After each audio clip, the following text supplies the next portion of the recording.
share the screen here. Yep. All right, a few things that I noticed. We'll start with this is actual Himawari 8 footage that I pulled from their live stream. And what I noticed, you see the hot spot of the sun that's running across? It's like right here, right now. Yeah. And if I scroll the frames, it moves. It's over here now.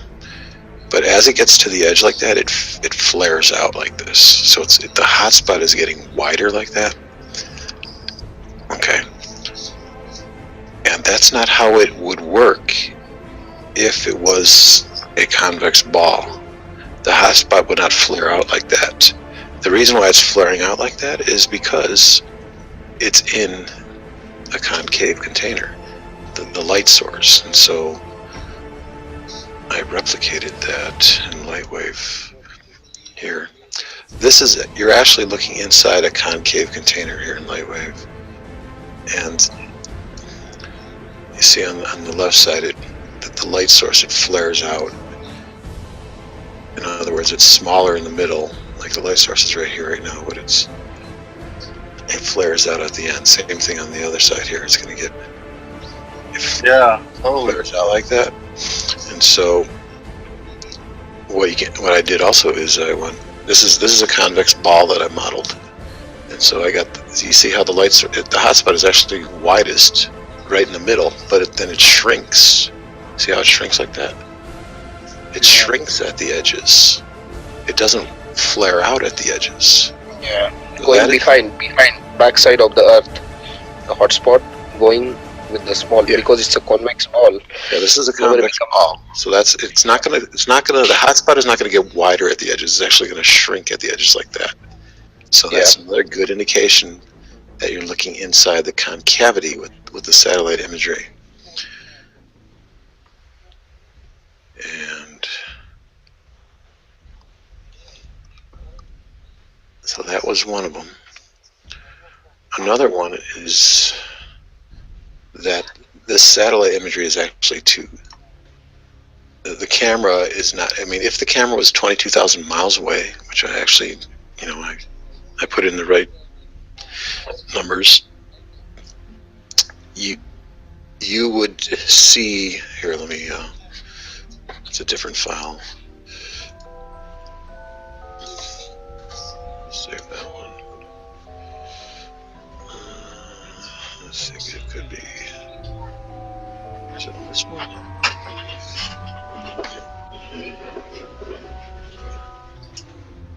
Yeah, it's this one. Okay, so this is a convex ball, and the camera is 22,000 miles away.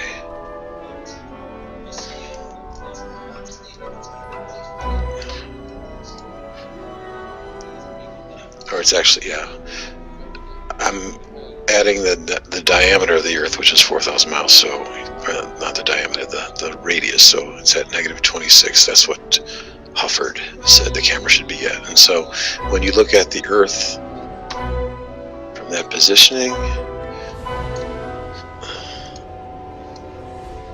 okay, you see Antarctica, you see a little part of Antarctica here on the bottom. But when we look at Himawari 8 imagery, we don't see Antarctica. And so that means the camera can't be that far away. The camera would have to be closer if you were looking at a convex ball. I would have to move this camera up closer. I'm still seeing, it's still showing a little bit of Antarctica there. And so I still would have to go even closer to about right there. Actually, even I still see a little white sliver. Okay, right there. So now I'm at -11, -4, so I'm at 7,000 miles away. So that right there is telling you that there's no way that camera is 22,000 miles away, because we don't see Antarctica. Like I'll show you. Like you just go into, you can just go into Google and just type in Himawari 8, or here, right here. This is the live shot. Look, there's no Antarctica on the bottom. Yep, Australia is visible full. So I got like 4 points that are giving this away. We got what I said before with the sun not having enough time. There are not enough frames for the Earth to be completely dark.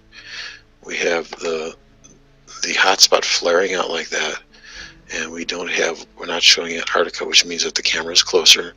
And then with the Electro-L satellite footage, we see the landmass shifting out of place, meaning that the camera is much closer. There's no way that the camera can move out of place and then go back into place like over the span of like 1,000 miles within 10 minutes. So yeah, this is definitely not a convex ball, and it is looking in to the concavity. I put these contour lines on this graphic here to help you guys understand. These are concave contour lines. This is what we're really looking at when we see this.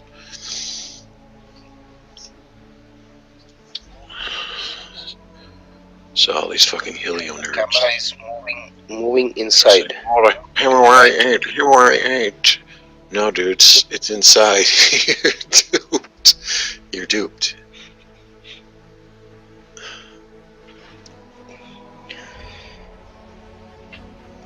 You're duped. Well, I don't think they would really show us any kind of real imagery anyway, but I would suspect when they CGI'd it up, we went over that. I went over that before. I mean, they got all these weathermen all over the world that are corroborating the same exact cloud formations and weather patterns that these satellite images are showing. So I think that would be like impossible. What do you think? They are watching through the glass, or they are watching below the glass? They're above the glass, or they're above the glass. Yeah. I mean, you just look at like this graphic I made before. With the downward deviating contour lines. Like if you're, let's say that, okay, here's the sun right there, and here's the inside edge of the Earth. So if the sun is like, let's say this is about 2,200 miles, if you have the satellite about here, and that's another thing too I noticed too, is that when you watch the Electro-L footage and it shows the landmass shifting out of place, it's at the time when the sun is like, it's creating just like a crescent edge on one of the limbs of the Earth. And so I think what's happening is that the actual edge of the sun is actually affecting the camera, the tilt of the camera, and if you look at the land formations at the Electro-L versus the Himawari, the Electro actually shows more land formation than the Himawari. Like I said before, we don't see Antarctica with the Himawari, so the Electro-L is actually further away and it's closer to the sun. So the sun is affecting that tilt, that resonance frequency coming out from the sun. It's causing the camera to shift out of place and then go back into place once the sun leaves again. But anyway, with these contour lines, I mean, you can have, let's say, if the Electro-L was like closer to the sun over here, you have these lines fan out like this, where it's gonna go all the way down to here. So you're gonna be able to see half of the Earth from that vantage point because of the bending of the light. Here's the other edge over here. The Himawari is probably a little bit closer to the Earth because we don't see as much land and it's not being affected by the sun. Maybe the Himawari is over here. So, but you're still going to see a wide range. You're going to get almost half of the Earth. It ends right about there to about right there. Yeah. And what do you think that when they watch through the camera, through the glass, for them, for their perspective, the glass is, the glass is convex for them. For us, it's no. For us, it's convex. For them, it's concave. Yeah. From Yeah. upside down. When they watch, I think maybe when they watch through camera or by the space shuttle, whatever, they watch like a globe. They think through the glass, and the light is bending upward. They saw a round, like a ball, and other thing become dark because of the bending of light, and there is no particles to. Yeah. It's make like an illusion, like a ball when you watch the earth, above the glass. See, this is actually, I modeled this. This is, you're looking into the concavity, and so I got this spherical camera filter that I use. It's called Liberty 3D spherical camera. So it creates a spherical camera with the assistance of this fog filter that I'm applying to the outside, so I get this hard edge. Normally, that's what I'm thinking too. They probably put like a mask around it, possibly. They don't necessarily need to, because maybe that's just the way the actual horizon curves up like that. But that's the way I have it set up here. I kind of rigged it that way with the fog. Let's see if I turn the fog off. That's always see. Turn it back on. So yeah, this might look convex, but it's actually concave. Yeah, might be. I think This is I'll show you the wireframe. We're looking into the concave here. Okay, there's the top view. There's the camera right there. Actually, the camera is stationary. Camera's right up here, and the light is moving around the inside of the concave cell. I'm ready. I'll even get first in line to get whacked if I can watch it for a couple hours anyway. Yeah, I'm going to show something else here. This is satellite footage from the Electro L. It's a Russian geostationary weather satellite. And of course, if you know anything about heliocentric math, they will tell you that these satellites are over 22,000 miles away from the Earth. And like I said before, one of the key indicators is that it's showing that it's not that far away. Is that you wouldn't have that short of amount of time when the Earth is completely dark. But also, I was just watching this. I was noticing this little anomaly here. It starts at about 1 minute and 17 seconds, and you will actually see the landmass of the Earth tilt. You'll see a very slight tilt to it.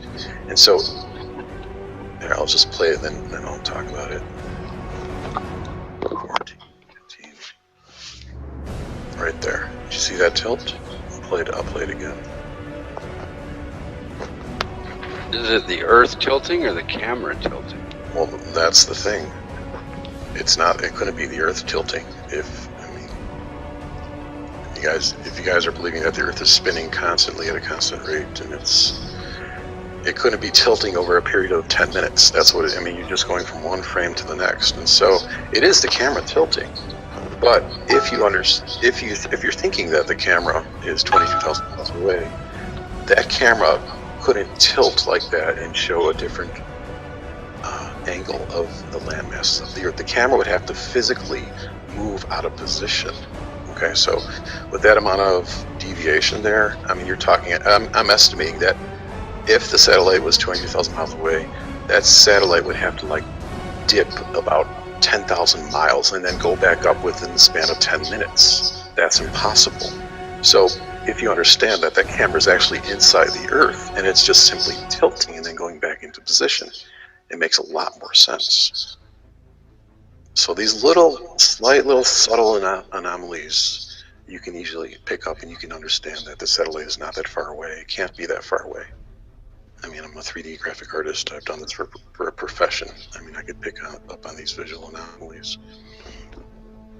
So I just wanted to show So how that. do you explain all the people involved with sending these things up? Yeah, they have to know. They definitely have to know that they're just sending them up inside the Earth. And so, So they're all lying. yeah, there is Being tricked or whatever, I suppose. But there is a conspiracy involved. Absolutely. okay.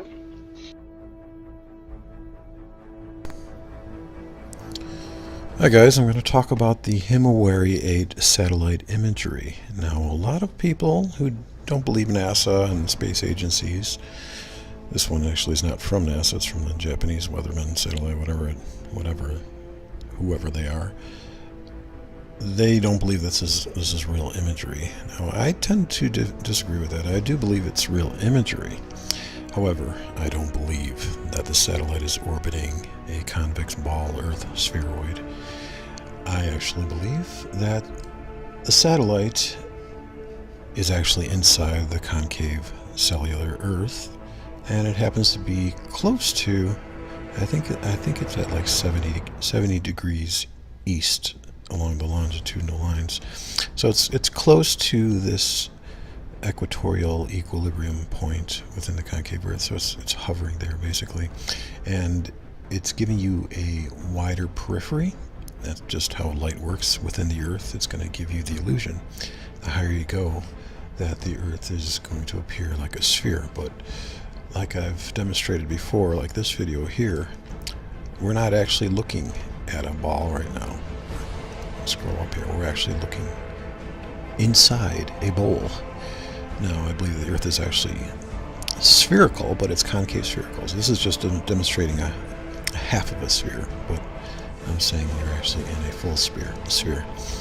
And one of the ways you can distinguish what is really going on is what I did is I simulated in Lightwave here a spherical ball with a sun going around the ball.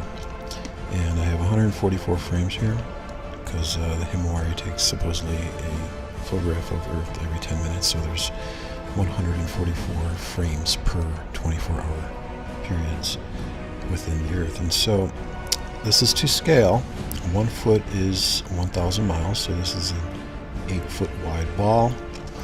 My light source is at minus 17.6136 miles, which equates to 93 million miles away. And if I just scroll across the time frame here, I'm going to arrow key it to the frame where we no longer see any Earth whatsoever. Right now we still see a little sliver, and we also see the sun traversing behind it. Right, oh, there's still a faint little sliver there. So right here, frame 66, it's complete darkness. The Earth is completely dark. So 66, that's one frame. 2, 3, 4, 5, 6, 7, 8, 9, 10, 11, 12, 13, 14. 14, I start seeing a little sliver there. So let's go back 13. There's 13 frames, in other words, 130 minutes of complete darkness within the simulation here.